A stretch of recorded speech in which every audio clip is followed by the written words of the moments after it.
We are here today with the absolutely gorgeous and out of this world Donna Donatella or Donna Trumplova. I don't know what you prefer to be called. It depends. It depends whatever you prefer, because every person have a different perception. So I trust you with this decision. Are you originally from Russia? Of course, I'm from the Russia. I'm from the Krasnoyarsk. I think you're from the Russia too. I am from the Russia. When did you come to America? I just come a few years ago, and I've been going back and forth, and there have been so many things happening in my life. It's just been a very exciting journey. So I don't know, actually, guys, like which things you've been following, which things you've been seeing from what I have done. Well, one of my favorites was the Donna Trumplova and the Siberian Sex Circus. Oh, I'm happy you like this. I was really attracted to you, not only from your art and from your natural beauty, but also the way you've cultivated this community of, they seem curious, they seem witty, but also whimsical, like they like silliness a little bit. And because there's so much tension these days, sometimes, we forget because we have an art show, an art culture show that helps us elevate dialogue and, talk through things that, sometimes, might start an argument at a Thanksgiving dinner or something. But I also think that despite we're in this climate of tension, there are a lot of people who haven't lost their curiosity. They might be afraid to speak up. A lot of people, they're afraid of, upsetting people at their work. They're worried about putting their foot in their mouth and, like, why bother? Let's talk about the weather. Let's talk about sport. But I think that some comics, like in the spirit of rebelliousness, have kind of been like, who makes these rules? Like, why, why is everybody so sensitive? So I like how you just sort of cut right through and you shine that way. Thank you so much. It means so much to me. This compliment. I'm very happy actually to talk to you, boys, because I watched your show yesterday. I watched some of your podcasts and I really like what you're doing. I love what you're doing because I can see that you are working very hard to expand your own perception and the perception of your audience, and what you're saying that is sometimes it's hard to build the audience, but don't worry about this. Just keep doing your things and people catch up at their own time. What you say about the Siberian sex circus, I think the only problem with the Siberian sex circus was that it was ahead of its time. It was so fresh. It was so much fun. It was just explosion, the creative explosion. We had all these types of the peoples, the left peoples, the alt-right peoples. I don't care. I think there are so many layers to the human experience, and especially as the artist, is important to embrace this. So what I say, I'm creating, the intergalactic, interdimensional art. So it's not just bound to like perceptions of like the Russian, the American, it's all very narrow perception. So what I love to do, I love to mix these categories to open up perception for the peoples, in the way like the psychedelic things doing or the meditation doing. I'm bringing the same energy into my art. Do you notice that you get a different reaction from people who are on the left as opposed to the right from your content, or is it pretty much the same? It's really interesting things that I've been discovering in the America, and something that I will be posting very soon. There is this. I travel around the America, and I after the Siberian sex circus, I discovered so much about this human psychology and these kind of things. And then I understand, I see there is this conflict, the people's not liking each other, which is shocking to me because I think America is about, the United States of the American, everybody coming together and then interacting and doing these cool things. But then people are here saying, no, it's actually not going like this. We don't like each other. And it's been shocking to me. So what I did, I went back to the Siberia, and then I working with my shaman ancestors on my mother's side. I went into deep meditations, into the cave, and doing all this exploration of the human consciousness, and then I get the upgrade for myself. And now I coming back and I can share this knowledge with the American peoples. So, and actually what I discovered is that because my frequency is becoming higher, I am attracting totally different level people to me as well. And these interactions I've been having is just amazing. So I went to the Texas, I went to the New York City, and then I went to the Texas, and I made these interviews and I asked people many different questions. But the interesting thing was, that people actually, it doesn't matter the left, the right, when you look in the people's soul, behind this kind of ideologies or this kind of ideas or this kind of identities that they're creating, what the personality mean, it means coming from the word the mask, and it's just like when we taken on this personality so much, we cannot see behind it, and we sometimes cannot see behind our own, because we get confused. What is our internal being? What is our immortal being? And what is our perception and the idea of ourselves, And then also we see other people only this superficial layer. But when I connecting with the people in a deeper level, some magic is happening. And it doesn't matter people's on the left, people's on the right.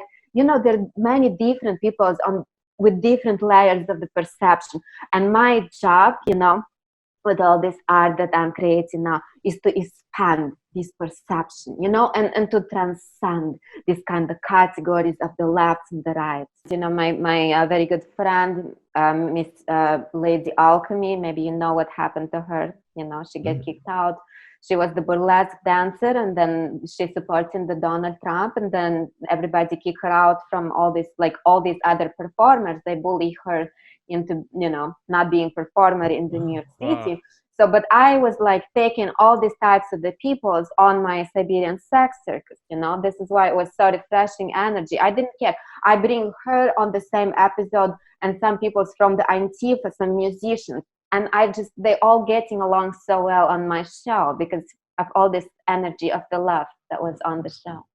And were these real Antifa people, like actual Yes, Antifa members? Yes, these are the Antifa members. They were the musicians. Wow. But it was the Easter special episode. So I had the bunny rabbits and we were all painting the Easter eggs together. Mm-hmm. So I think it's important to transcend this kind of ideas about their identity. The National Arts Club, it's a very unusual committee that I've become the chair of because we had people like Graham Hancock and, we've had people he's amazing. And there's always been this romance I've had with ancient civilizations. We're trying to figure out what happened before us. What are some things that we can look at today, like the alignment of the pyramids, the Sphinx, looking at the constellation of Leo, all this very interesting stuff that points to us being way, way, way older than we realize. But the problem that I run into today is there are a lot of people out there who are unfortunately thinking that we already know everything there is to know, or rather whatever else we have to discover, it's still going to show that we are nothing but these meat bags with electricity and nothing beyond that. And that's a big leap. That's a big leap because I think the people would reject Graham Hancock because he tries to create a coherent theory with a bow on it when he has a lot of gaps and he overcompensates and then tries to present it as an authority. And I think people are just saying he might show you good evidence that you should use to follow your nose, but if you're taking his word for it, he's a bad source. He is an unreliable source. You can't prove anything true. You can only prove things false. And so what Graham Hancock has shown to me is that there is a lot of overlooked information that does seem like it would alter the mainstream narrative. But I'm not sure if, he starts talking about, hey, maybe the psychics built the pyramids. If we look at the things from our simplistic perspective, we will never get to the bigger understanding because words and all these kind of the labels that we assign to things, it's actually just the very last thing that comes into this whole universal experience. So if we try to use words and so-called understand things in the words, and like, you know, it's just so limited that it's impossible to do this. You know, you understand me? Mm-hmm. So we need to understand and conceptualize, not even these things, you know, what we can prove, what we cannot prove. You know, Indian people say, you know, truth and facts are not always the same things, you know, and it's a different perspective. It's not like the Western perspective, which I'm not saying is the good things, I'm not saying is the bad things, but I'm saying there are many, many different ways to look at the thing. So if we expand our perception, and I absolutely understand, if I can use this word, Mr. Graham Hancock in this, you know, because I don't think he is trying as much to work with the facts as he is pointing to the truths, you know, and the truths are that, you know, there are things so far beyond our regular everyday perception, you know, like for example, the time, okay, the human brain, you know, this mechanism that we use is just, is we don't even know how, okay, I should rephrase it. Most people don't know the capacities of this beautiful instrument, you know, and they use very, very small percentage of their brains. So, and when we understand that the brain and the time, you know, for example, is linked together, you know, you don't care if the time exists or not if you do not have the brain. Like, you cannot make any assumptions about this human realm, about this experience, if you would not have this body and this brain to process the information through, right? It's like if there is the internet, but there is no computer to access this internet. Well, the internet you're talking about, I don't know if I'm necessarily accessing it or not, but in terms of the amount, yes. Well, let's say, for example, in the dream state, ever since I started meditating, doing the Wim Hof method, I've been having a dream that I was able to write down pretty much every single day for 3 years now. And the other thing that happen is you're able to see these vortexes of blue and purple colors. You can manipulate them. You know, there is an actual, at least in terms of people being able to see something, there is an actual third eye. There is an actual bright spot in the center that you're able to see that can change shapes. The limitation that I currently have in terms of seeing things while I meditate, and I don't mean like thinking of things, I think like actually seeing them when I close my eyes. So it's not just black, it's something else. That something else right now is very simple. It's just vortexes of blue and purple that can turn into other more complicated structures, like three-dimensional spires, for instance. But that is the limitation for me. My question to you is, can people go beyond that, where when they close their eyes, they're not just seeing purple and blue stuff on top of black, but they could see actual visualizations that are not that far away from what I'm able to see right now looking at you guys? Short answer, yes. It's possible to do this. And it's actually, you know, it's just a very natural thing, but our mind is, in a society, we don't talk about these things, so we're not conditioned to think about these things, you know, but these are all things absolutely possible, and they're absolutely realistic. And one thing about the reality, and when we use this word reality, we have to understand that sometimes we're very arrogant, you know, when we think that, oh, reality, like something is unrealistic or is realistic. This reality, excuse me, okay, but I will be honest to you, is not even that realistic. Or not, you know, like some people think, oh, are you living in the simulation or the simulation theory or the matrix? Yes, we are living in the matrix. This reality is not even that realistic. It's okay. Yeah, I respect it. It's very, very realistic. You notice the glitches? You notice the glitches? I see the glitches, but the thing not about the glitches is just there are much, much, much higher levels of reality, like so much more realistic. If you go to those layers, you will not believe that you believe this, you know, fake reality, that this was the reality. This reality, I can tell you from my personal experience, this reality is just about like the Facebook, you know, for this reality, you know, where we have like a little picture, a little idea of who we are. you know. Mm-hmm. And we put like the name, we put like the picture, and this is me, you know, it's like the symbol for me. Okay. But this human being that we think we are is just a Facebook profile for our higher selves, you know. And through the meditation, through sexual practices, through you know, the psychedelic, for example, or shamanic experiences, we can access these things in our higher self. And this is absolutely the goal of our existence, you know, what people's calling the enlightenment, what people's calling the evolution of the consciousness. This is absolutely possible. It's not just possible, but is what we should go forward to look, you know, to do. Is our goal to accomplish this. Well, some practical advice I'm interested in getting as far as Kundalini Awakening goes. My Kundalini's been in my back for the past several years.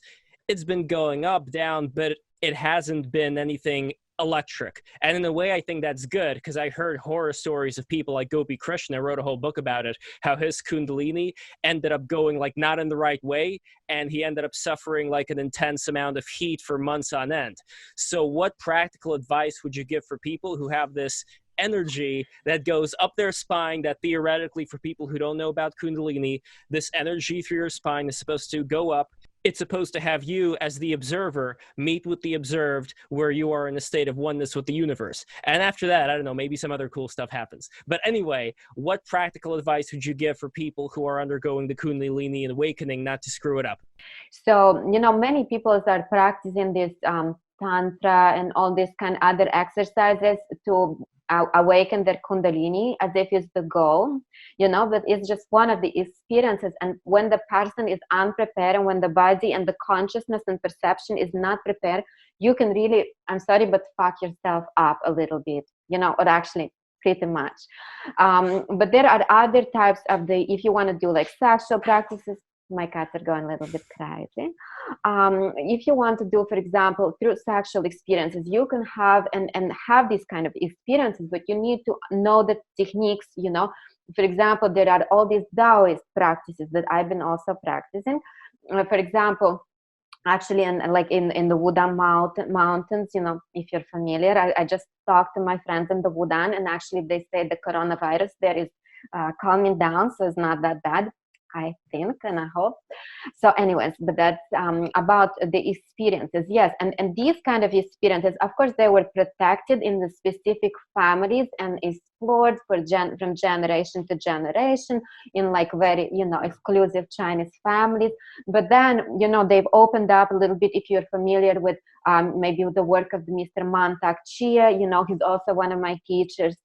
And if you're not, I recommend you maybe look into some of his work, you know.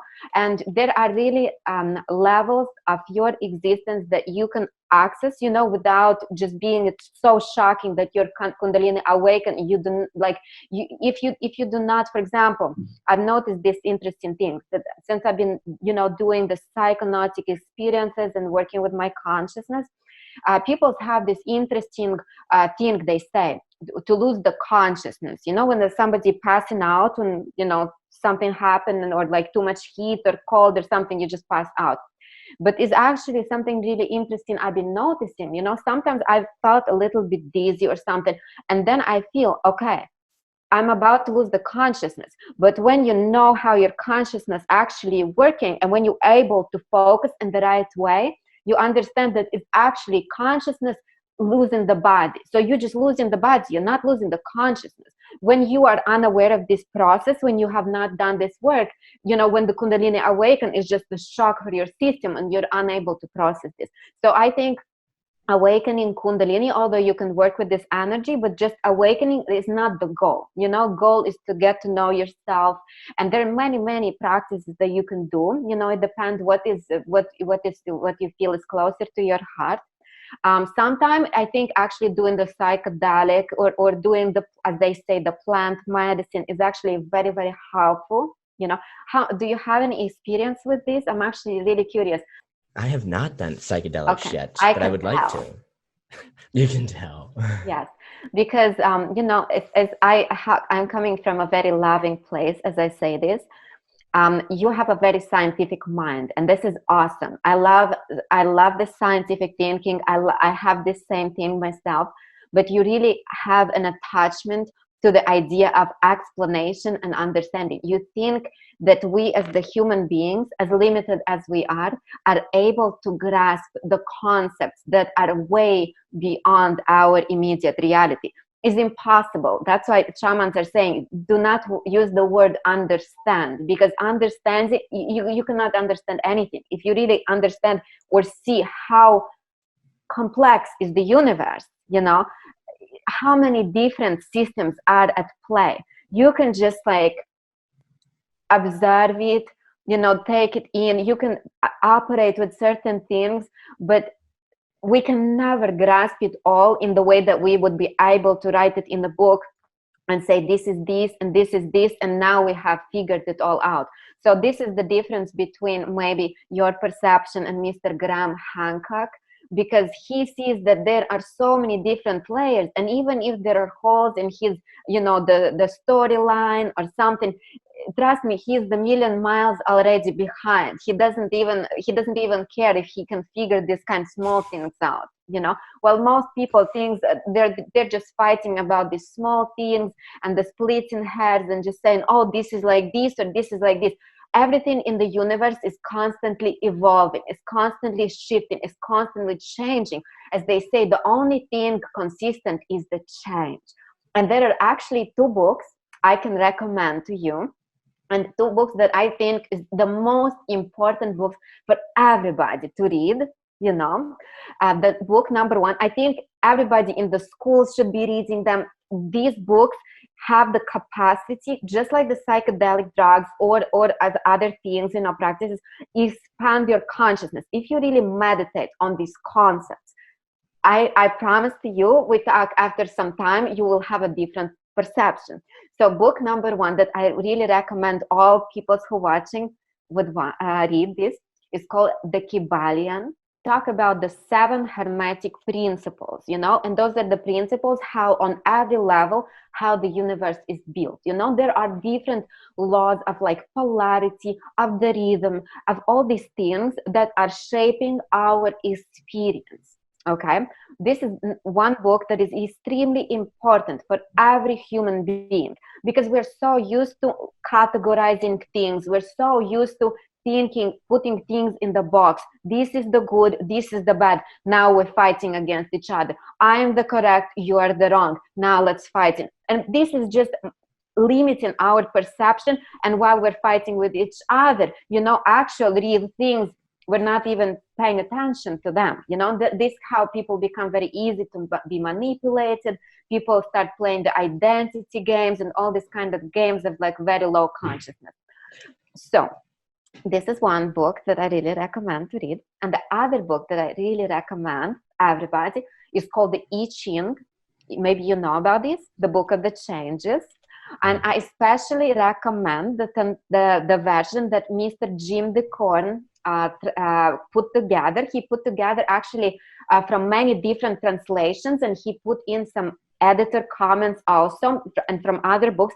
Extremely helpful. Like if you meditate on the book of the changes, and if you understand, is actually there is a really interesting also correlations. If you study the DNA structure, and all these chromosome relationships and everything, and if you also study the I Ching, and if you see all of these connections that is happening with the modern science and with this ancient philosophy and the wisdom that is extremely applicable to every situation in our human lives on every single human level, human interactions, our own individual body, our other things in the society, and the dynamics between the different social groups in the different countries.